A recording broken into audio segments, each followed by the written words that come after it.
How many revolutions does an electron complete in 1 second in the first orbit of hydrogen atom? In this problem, we should measure the how many revolutions made by the electron in 1 second. That is nothing but frequency. Frequency of electron in the first orbit of hydrogen atom. This is nothing but Bohr orbit. We know the radius of the first Bohr orbit, that is represented as R1. R1 is equal to 0.53 into 10 power minus 10 meters or 0.53 angstroms. We know the radius. In this situation, we can measure the distance covered by the electron in one complete revolution. That is nothing but circumference. Circumference we represented as P. P is equal to 2 pi R1. We know R1. R1 means 0.53 into 10 power minus 10. Just we are substituting, and here we will get the circumference of the orbit. This is the distance covered by the electron in one complete revolution.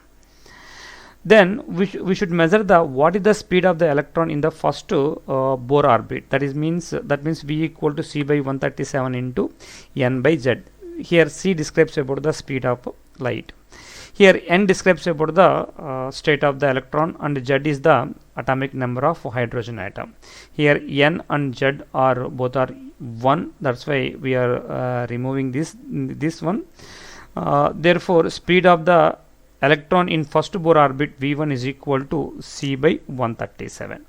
C means 3 into 10 power 8 by 137. On simplifying, we are getting 2.19 into 10 power 6 meter per second. This is the speed of the electron in first Bohr orbit. We know the distance covered, we know the speed. Then time here this time is nothing but time period. Time period is equal to 2 pi r by V.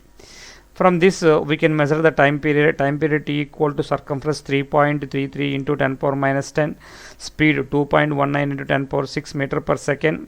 Just we are simplifying, we are getting the time period as 1.52 into 10 power minus 16 seconds. If we know the time period, it is easy to measure frequency. Frequency is nothing but reciprocal of time period. Just we are taking reciprocal for this one. We will get the frequency as 6.6 into 10 power 15. Therefore, first option is correct. Check once.